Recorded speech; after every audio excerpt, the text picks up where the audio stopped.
Assalamualaikum warahmatullahi wabarakatuh. Sebelum masuk ke alur ceritanya, bagi kalian yang baru bergabung dan ketinggalan part sebelumnya, silahkan cek di playlistnya ya. So, tanpa berlama-lama lagi, mari kita mulai ceritanya.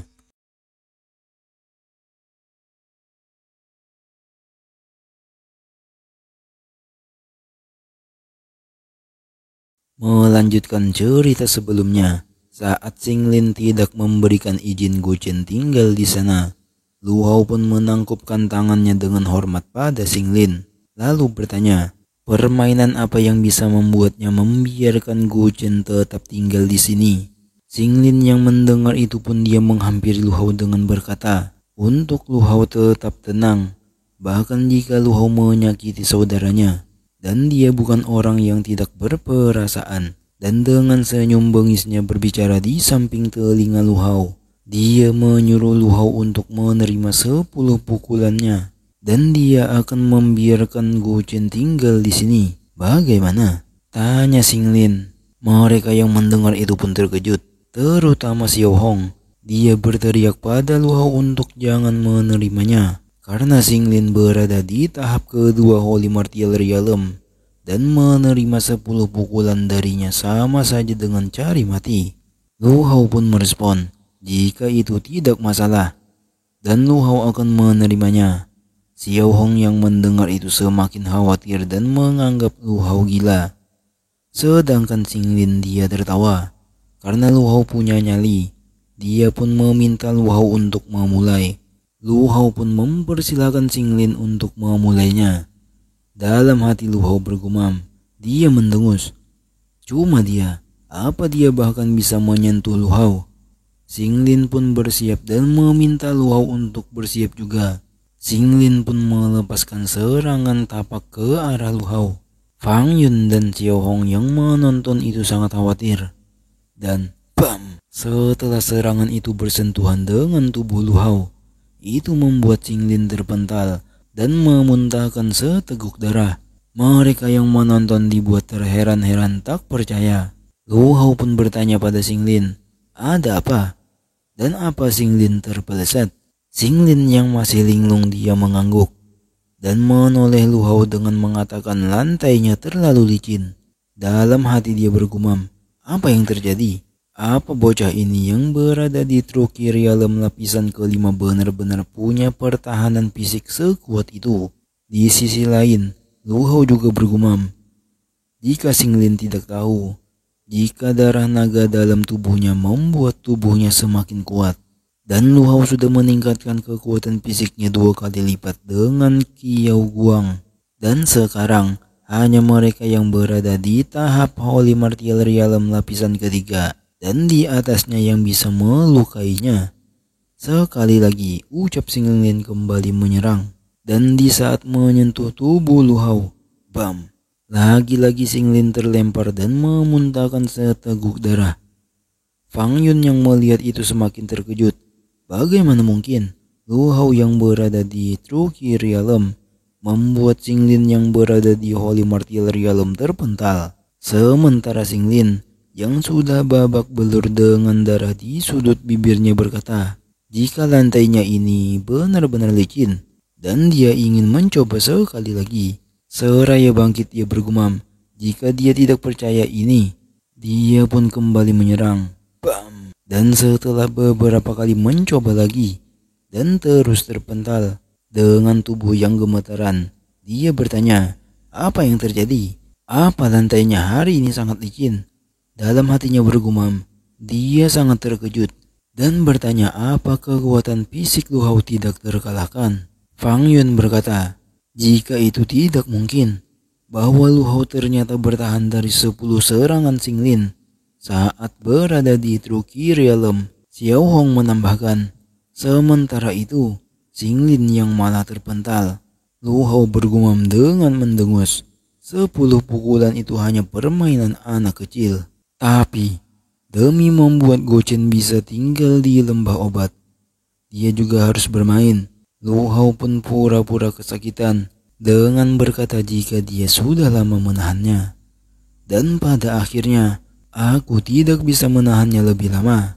Dengan skill aktingnya, Lu Hao terlihat berkeringat terengah-engah. Xinglin yang melihat itu dia tertawa. Dia merasa jika dia sudah tahu itu dan sudah menduganya. Dia juga menambahkan, jika sudah dia bilang, bagaimana mungkin seorang Troki Realm bisa menahan serangannya? Dan Xinglin merasa Lu Hao menahannya karena akting. Seraya beranjak pergi, dia tertawa dan berkata lagi, siapa bilang Hao Lo tidak terkalahkan? Dan dia bahkan tidak bisa menahan 10 pukulan darinya. Fang Yun pun bertanya, apa Lu Hao baik-baik saja? Tidak apa, cuma akting, ucap Lu Hao. Fang Yun yang mendengar itu sangat terkejut. Akting, tanyanya. Xiao Hong pun memuji Lu Hao jika aktingnya bagus. Dan siapa yang akan menyangka jika Lu Hao akan bisa menahan 10 pukulan dari Xinglin. Jika ini semua untuk memastikan Gu Chen bisa tinggal di sini. Dan sekarang, karena Gu Chen bisa tinggal di lembah obat, Lu Hao akan menyerahkannya pada Xiao Hong. Tidak lama setelahnya, Lu Hao pun pergi. Xin berpindah di dalam hutan. Terlihat Lu Hao berjalan seraya bergumam. Jika dia sudah memberitahu senior Mo dan Master Siang, dia juga melanjutkan, jika Gunung Iblis adalah sebuah tempat yang sangat mengerikan. Dirumorkan jika di sana ada banyak pertarungan hebat, dan bahkan mereka yang sudah berada di ranah Holy Martial Realm harus menghadapi situasi hidup dan mati di sana. Lu Hao pun mengingat perkataan Master Siang sebelum dia berangkat. Gunung Iblis, tanya Master Siang. Dan jika Lu Hao mati di sana, jangan salahkan dirinya. Seniormu juga berkata, untuk tidak mengatakan kalau dirinya yang mengajari Lu Hao 1000 gerakan Heavenly Art padanya.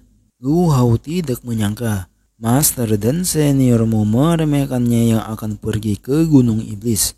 Namun tiba-tiba ada suara yang mengejutkan Lu Hao. Suara tersebut tertawa dan berkata jika intel itu cukup akurat, bahwa Lu Hao benar-benar pergi ke Gunung Iblis.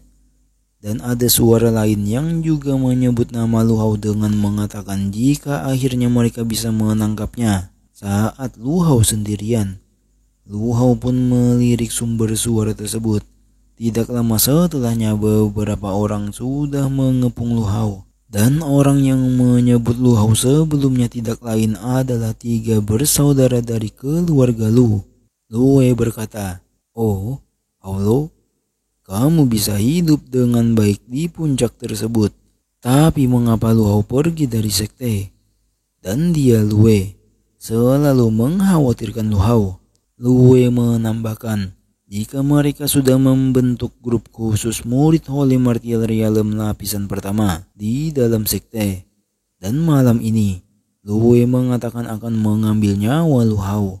Bereskan dia dengan cepat, ucap seseorang yang adalah pemimpin dari mereka semua, yang berada di atas ranting pohon berdiri yang mengejutkan Lu Hao. Ya, orang tersebut adalah Huang Yu. Huang Yu melanjutkan, jika dia tidak mau yang lain tahu kalau dia yang seorang tetua membiarkan para murid melakukan pembunuhan. Lu Hao yang melihat Huang Yu dia sangat geram. Dasar anjing tua, ternyata kau lagi, ucap Lu Hao. 3 bersaudara itu pun mulai mengeluarkan kekuatan mereka. Lu Wei memimpin mereka dan menyuruh mereka berhati-hati karena Lu Hao punya beberapa kemampuan, dan meminta mereka semua untuk mengarahkan kekuatan bersama-sama. Baik, ucap mereka serampak dan bergerak bersama untuk menyerang Lu Hao. Terlihat Lu Hao yang dikepung dan diserang dari berbagai sisi. Huang Yu yang melihat itu dia bergumam, tidak peduli seberapa tak terkalahkannya Lu Hao, dia tidak mungkin bisa melawan begitu banyak Holy Martial Realm. Dan ini adalah bayaran atas kematian keponakannya. Saat serangan kelompok tersebut sudah dekat, Lu Hao menggunakan teknik 100.000 gol Yao Guang Battle Key. Huang Yu yang melihat itu tersentak, dan serangan Lu Hao langsung mengenai kelompok yang menyerangnya. dan teriakan pun terdengar di dalam serangan dahsyat tersebut. Semua orang tercabik-cabik dan memuntahkan darah dan langsung terbunuh semuanya. Huang Yu yang melihat itu dia terdiam. Dia tidak percaya karena Lu Hao hanya berada di level True Key Realm. Ternyata berhasil membunuh lebih dari 10 Martial Realm lapisan pertama. Lu Hao merentangkan kedua tangannya dan memprovokasi Huang Yu, si anjing tua. Lu Hao menambahkan, jika sepertinya Huang Yu senang mengirimkan kepalanya pada Lu Hao dan menghela napas. Huang Yu yang terprovokasi langsung mengeluarkan auranya. Dia menyuruh Lu Hao untuk tidak sombong karena mereka tidak berhasil membunuhnya. Dan apa Lu Hao pikir Huang Yu akan melepaskannya? Huang Yu pun menerjang dengan penuh amarah seraya berkata, jika dia berada di puncak Holy Martial Realm dan membunuh Lu Hao itu semudah membunuh semut. Lu Hao yang mendengar itu dia memasang wajah datar dan ragu akan perkataan Huang Yu dan melanjutkan, tapi kau. Saat Huang Yu melancarkan serangannya, tiba-tiba serangannya hanya menembus angin dan dengan suara Lu Hao yang tertinggal, kau pikir kau bisa menangkapku? Yang membuat Huang Yu sangat terkejut. Dia bergumam, ini teknik gerakan super cepat Aftermath, yang dimana Lu Hao yang sudah jauh berada di atas seperti berteleportasi. Lu Hao berkata, anjing tua, anggap saja Huang Yu beruntung bertemu dengannya dalam perjalanan ke Gunung Iblis. Dengan niat membunuh, Lu Hao melanjutkan, tapi tunggu sampai Lu Hao kembali dan lihat bagaimana Lu Hao membereskannya. Setelah mengatakan itu, tubuh Lu Hao perlahan memudar. Huang Yu yang melihat itu sangatlah terkejut. Dengan keringat di wajahnya, dia menganggap Lu Hao berteleportasi. Huang Yu bergumam, teknik macam apa itu? Karena Lu Hao sangat cepat, bahkan membuat Huang Yu yang berada di puncak Holy Martial Realm tidak bisa mengejarnya. Huang Yu pun kembali memikirkan hal lain. Selama Lu Hao tidak berada di sekte, Huang Yu bisa mengurus masalah kegagalan dalam membunuhnya. Yang Huang Yu khawatirkan jika Lu Hao kembali dan melaporkan kejadian tersebut, Huang Yu pun langsung membuang pikirannya tersebut dan dia harus membereskan Lu Hao sebelum dia kembali ke sekte. Dan 3 hari kemudian, di luar kota batu, Lu Hao berkata, teknik Phoenix Illusory Sky yang direkomendasikan oleh Master Fairy memang mantap.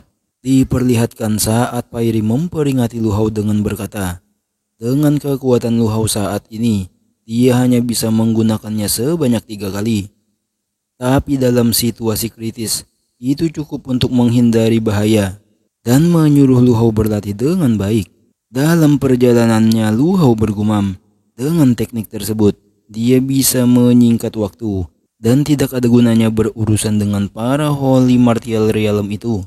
Tiba-tiba gerbang kota berderit, perlahan terbuka, dengan banyak orang yang mencoba keluar. Masing-masing dari mereka berteriak untuk cepat lari. Lu Hao yang melihat itu pun menyingkir ke samping dari jalan. Salah satu dari mereka berteriak dengan mengumumkan jika bandit datang dari gerbang selatan dan para bandit akan segera sampai ke gerbang utara dan menyuruh orang-orang untuk cepat lari. Lu Hao yang mendengar itu dia bergumam, apa dia tidak sengaja berjalan menuju para bandit? Katanya kekuatan para bandit di jalanan ini tidaklah lemah. Tapi kota batu adalah satu-satunya jalur untuk menuju ke Gunung Iblis. Demi Gu Chen bisa segera mendapatkan perawatan, Lu Hao pun bertekad jika dia harus pergi melewati tempat tersebut. Lu Hao berjalan di dalam kota yang terlihat berantakan dan tidak ada satu orang pun yang tertinggal. Seraya berjalan Lu Hao bergumam, bagus sekali, orang-orang di sini sudah kabur semua.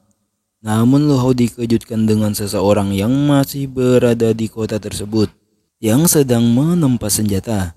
Dia bertanya-tanya kenapa masih ada orang yang melakukan menempa di sini. Lu Hao pun menyapa Pak Tua tersebut jika para bandit akan segera datang dan kenapa Pak Tua itu tidak lari. Lalu ada gadis kecil yang bertanya, siapa Lu Hao? Dia juga menambahkan, jika gadis kecil tersebut sudah menyarankan kakeknya untuk segera pergi dan meminta Lu Hao pergi sendiri jika Lu Hao mau. Lu Hao pun terkejut. Gadis itu mengacungkan pisau di tangannya.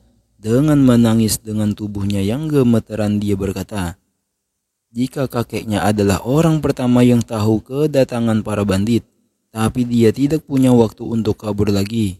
Lu Hao pun merespon, orang pertama yang tahu kedatangan para bandit, tapi kenapa dia tidak lari? Tanya Lu Hao. Gadis itu pun menjawab, karena kakeknya sudah terkena panah beracun dari para bandit. Dan setelah memberitahu orang-orang, dia tahu kalau waktunya tinggal sedikit. Dia harus menyelesaikan pekerjaan terakhirnya di sisa waktunya.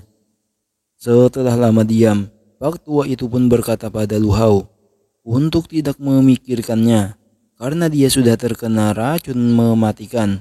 Dan bahkan jika dia keluar dari kota, dia tidak akan selamat. Dan jika Lu Hao mau membantunya, bisakah Lu Hao membawa cucunya yang keras kepala itu pergi? Karena gadis tersebut menolak untuk pergi. Gadis itu pun menoleh ke kakeknya dan menolak. Dan dia bicara jika dia tidak mau pergi dan ingin bersama kakeknya. Lu Hao pun bertanya pada gadis itu, tapi kenapa kakeknya ingin menempati akhir hidupnya? Gadis itu terkejut dan menjawab, itu karena dia dulunya adalah master penempa dari Divine Way of Valley. Lu Hao pun tersentak kaget. Divine Way of Valley? Tanya Lu Hao. Apa tempat itu adalah tempat yang menciptakan senjata langka?